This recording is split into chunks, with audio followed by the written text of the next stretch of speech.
Kan IHSG yang sebetulnya cukup menarik ya, di 2 pekan ini IHSG cukup betah bertahan di zona positifnya begitu ya, berkali-kali mencetak rekor all time high barunya. Namun kita pantau juga bahwa ternyata tidak seiring sejalan dengan rupiah. Ketika IHSG berada di zona hijau, rupiah justru terdepresiasi melawan dolar Amerika Serikat. Sementara di perdagangan hari ini IHSG terkoreksi namun rupiah menguat. Nah sebetulnya menurut Susi sendiri ini ada fenomena apa dan apakah koreksi yang terjadi pada IHSG saat ini inilah koreksi yang sebetulnya wajar? Kalau misalkan teman-teman mungkin, banyak juga yang bertanya-tanya kenapa sih selalu jalannya nggak sejalan gitu ya.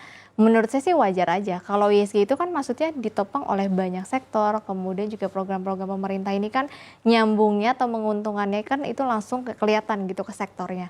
Nah sementara kalau rupiah ini kita belum dapat kepercayaan dari investor asing terutama ya, karena satu sisi kan kita kemarin APBN-nya lagi-lagi defisitnya itu jauh lebih besar dibandingkan September. Yang Oktober itu sampai 2%-an, sementara kalau yang September itu cuma 1%-an aja. Jadi dari satu sisi kan istilahnya kita dalam pengelolaan uang negara tuh kita belum benar gitu. Akhirnya ya satu sisi akhirnya membuat trust investor itu kurang. Apalagi kan namanya rupiah ini kan berhubungan juga dengan ekspor impor. Nah sekarang kan kita juga ada DHE, tapi kayaknya DHE kita tuh belum maksimal gitu pengelolaannya. Jadi akhirnya ya mata uang kita masih kalah dibandingkan dengan Malaysia dan juga negara-negara Asia lainnya. Apalagi terhadap yuan itu kita melemahnya sangat cukup dalam ya. Baik, lalu terkait dengan aksi beli asing yang baru-baru ini terjadi pada IHSG ya. Tanggapan dari Susi sendiri sebetulnya terkait dengan hal ini seperti apa?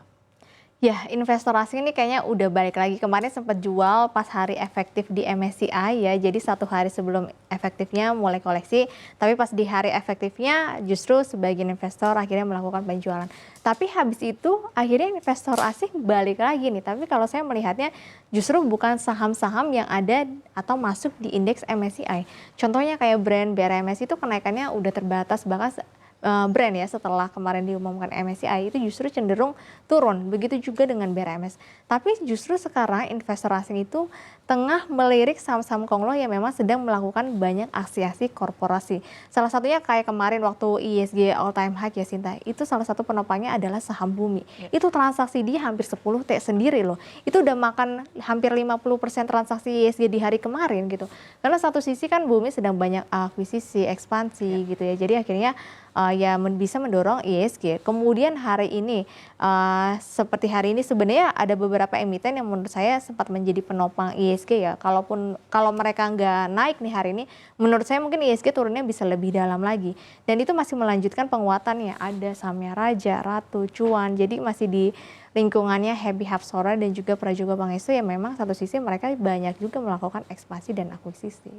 Baik, lalu selanjutnya terkait dengan rebalancing indeks global seperti MSCI dan juga pemilihan ulang saham yang di dalamnya ini dipengaruhi oleh aliran modal asing ya. Anda sendiri melihatnya seperti apa sih sebetulnya? Ya, kayak tadi saya sempat bilang ya Sinta ya, kalau menjelang tanggal efektifnya itu biasanya investor berbondong-bondong. Nanti pas udah tanggal efektifnya tuh kayak kemarin itu akhirnya investor udah mulai melakukan aksi penjualan. Kalau teman-teman perhatikan beberapa saham yang masuk di indeks MSCI mau yang small cap mau yang standar indeks itu kenaikannya udah terbatas bahkan udah cenderung turun. Contohnya kayak brand gitu. Ya karena biasa ya investor tanah air itu justru harga sahamnya ya Sinta selalu naik sebelum istilahnya informasi atau news rilisnya itu benar-benar rilis. Nah setelah rilis itu justru biasanya cenderung melakukan aksi penjualan. Nah kalau saya melihat sekarang investor asing itu bukan masuk-masuk lagi di saham-saham indeks MSCI karena menurut saya harusnya itu udah lewat gitu ya. Tapi justru memilih saham-saham yang berpeluang akan masuk di indeks MSCI di periode Februari nanti gitu ya. Jadi udah ada beberapa emiten yang diperkirakan akan masuk di Februari dan harganya tengah dikejar. Dan hal inilah juga akhirnya bisa menopang ISG kemarin bisa menyentuh level tertinggi baru di level 8.600-an. Baik, lalu terkait dengan aliran dan asing yang masuk ke Indonesia ya untuk beberapa waktu belakangan ini, Anda melihatnya apakah ini juga masih akan terus berlangsung sampai dengan Desember nanti? Mengingat sebetulnya gini, yang sangat dinantikan oleh para pelaku pasar khususnya investornya apakah akan ada window dressing di akhir tahun 2025 ini?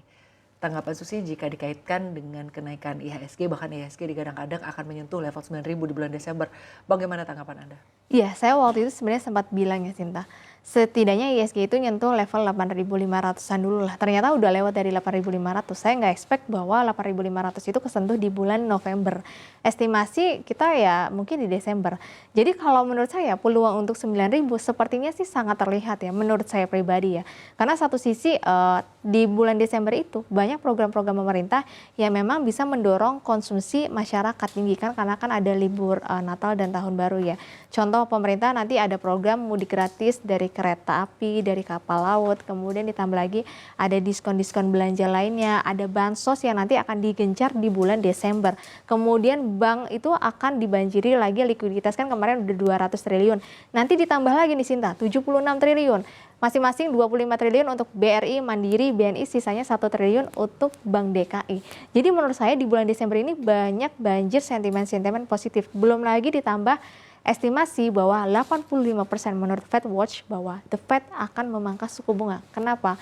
Teman-teman udah bisa lihat kemarin kan sempat shutdown beberapa data ekonomi nggak bisa rilis. Nah sekarang udah rilis nih Sinta, datanya tuh justru cenderung melemah kayak penjualan retailnya, kemudian angka klaim penganggurannya. Nah jadi dari data-data itu udah harusnya kita bisa estimasi, harusnya The Fed mau nggak mau harus pangkas suku bunga karena ekonominya ternyata masih berpotensi lemah. Data-datanya yang udah rilis telat gitu ya, udah bisa melihat hasilnya. Jadi menurut saya harusnya disitulah alasan kenapa window dressing harusnya bisa terjadi dan nggak menutup kemungkinan seperti kata Pak Menteri Keuangan kita ya, Pak Purbaya bisa menyentuh level 9.000. Baik, lalu melihat kemarin ya kita sama-sama mendengarkan konferensi pers ya terkait dengan stimulus-stimulus ekonomi yang tentunya akan diberikan oleh pemerintah.